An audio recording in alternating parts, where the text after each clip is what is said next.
اے مومنات تمہیں تکبر کرنے کی اجازت ہے. غور سے سنیے, مومنات کو حکم ملا ہے, خواتین کو حکم ملا ہے, تم نامحرم مرد کے سامنے تکبر سے بات کر. کیا مطلب؟ یعنی نامحرم مرد کو کم سمجھو؟ نہیں, کسی انسان کو کم نہ سمجھو, بلکہ تکبر سے یہاں مراد یہ ہے کہ نامحرم مرد سے ایسے بات کرو جیسے غرور سے بات کرتے ہیں نا چھوٹے لوگوں سے, جن میں ہمت آپ نہیں دینا چاہتے کہ یہ فری زیادہ نہ ہو. کبھی کبھی آپ ایسے کرتے ہیں نا, جب بڑے اسٹیٹس والے ہیں چھوٹے لوگوں سے کیسے بات کرتے ہیں, یوں غرور سے بات کرتے ہیں کہ یہ زیادہ سر پہ نہ چڑھ جائے. ایسے کرتے ہیں کہ نہیں کرتے؟ اب خواتین کو ایسے غرور کی اجازت ہے. اگر مجبوراً کبھی نامحرم سے بات کرنی پڑی, یہ حیا ہے, حیا کا درس ہے کہ اے خاتون نامحرم سے سختی سے بات کر, نامحرم سے ایسے بات کر کے وہ سر پہ نہ چڑھے, نامحرم سے ایسے بات کر کے وہ فری نہ ہو. نامحرم کے ساتھ تمہیں تکبر سے بات کرنے کی اجازت ہے, یہ حیا کا درس ہے. بلکہ خواتین سنے پیغام, جب نامحرم سے بات کرنے کی مجبوری ہو, ویسے تو اسلام نے منع کیا ہے نامحرم سے باتیں نہ کرو, خواتین سے باتیں کریں, مرد سے باتیں کریں. اسلام نے منع کیا ہے نامحرم سے گپ شپ نہ کرو, نامحرم سے چیٹنگ نہ کرو. لیکن اگر کبھی مجبوراً بات بھی کرنی پڑ رہی ہے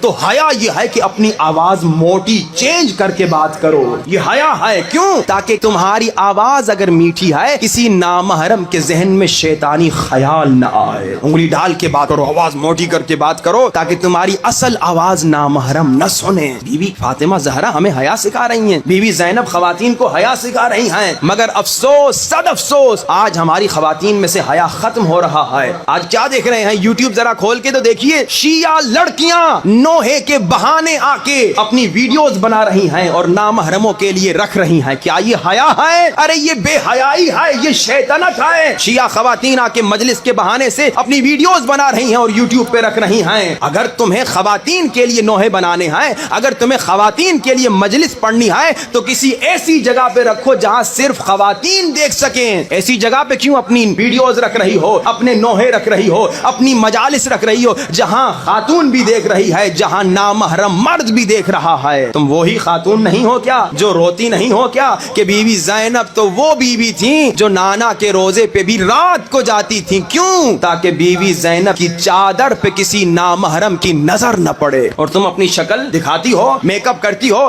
ویڈیو کرتی ہو اور بے حیائی کا مظہر کرتی ہو اور امام کا نام لے کے بہانہ کرتی ہو کہ میں نوحہ پڑھ رہی ہوں. تم گناہ کر رہی ہو, یہ بے حیائی ہے. دوسری خواتین گانے گاتی ہیں, یہ مولا کا نام لے کے سمجھتی ہیں میں کمال کا کام کر رہی ہوں. ارے اگر تم میں فاطمہ زہرا کی محبت ہو تم کبھی بے حیائی نہیں کرو گی. اگر تم میں بی بی زینب کی محبت ہو تم کبھی بے حیائی نہیں کرو گی کہ نامحرم مرد کے سامنے لڑکی نوحہ پڑے, نامحرم مردوں کے سامنے ایک خاتون تقریر کرے.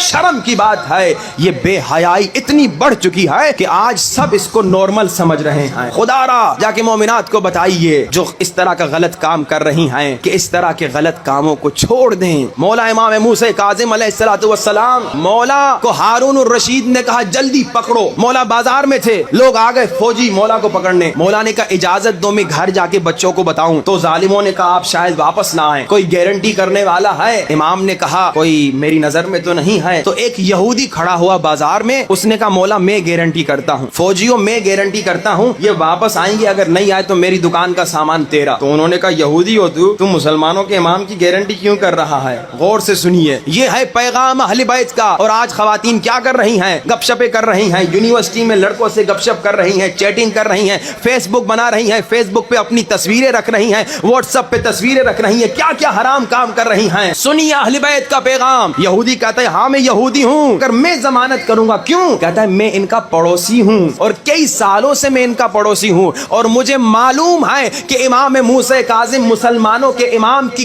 کئی بیٹیاں ہیں, مگر اتنے سالوں میں ایک مرتبہ میں نے ان کی بیٹی کی کوئی آواز نہیں سنی. اور آج کیا ہے, ہماری بچیاں, ہماری خواتین بھائی بھائی بھابھی بھابھی کر کے گپے شپے لگاتے ہیں. یہ کون سا دین ہے؟ خدا را خود کو بدلو. آپ مصائب میں بڑا گریا کرتے ہیں نا, روتے ہیں, چیخ چیخ کے روتے ہیں کہ بی بی زینب کو بازاروں میں پھرایا گیا. بیوی بازاروں میں کیوں گئی؟ کیا خود گئی تھی؟ نہیں, بیوی جہاں جا رہی تھی چیخ چیخ کے رو رو کے کہہ رہی تھی ایک چادر دے دو, ایک چادر دے دو.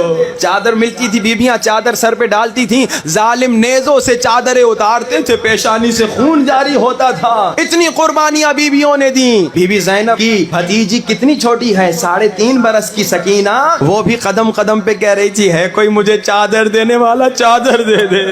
روتے ہو یا نہیں روتے؟ پھر یہ بے حیائی کیوں ہے ہمارے معاشرے میں؟ بی بی سکینہ نے شام غریبہ کو جب پھپھی زینب کو پہلی مرتبہ بے ہوش ہونے کے بعد جب ہوش میں آئی دیکھا، کیا کہا؟ پہلا سوال پوچھا، پھپھی اماں تیری چادر کدھر ہے؟ ہاں، بی بی سکینہ چادر کا پیغام دے رہی ہیں، حیا کا پیغام دے رہی ہیں. بی بی زینب حیا کا پیغام دے رہی ہیں. آج کیوں بے حیائی ہمارے معاشرے میں آ گئی؟ جب کوئی مومنہ بے حیائی کرتی ہے، جب کوئی مومن بے حیائی کرتا ہے تو مولا حسین اور بی بی زینب کا دل دکھتا ہے.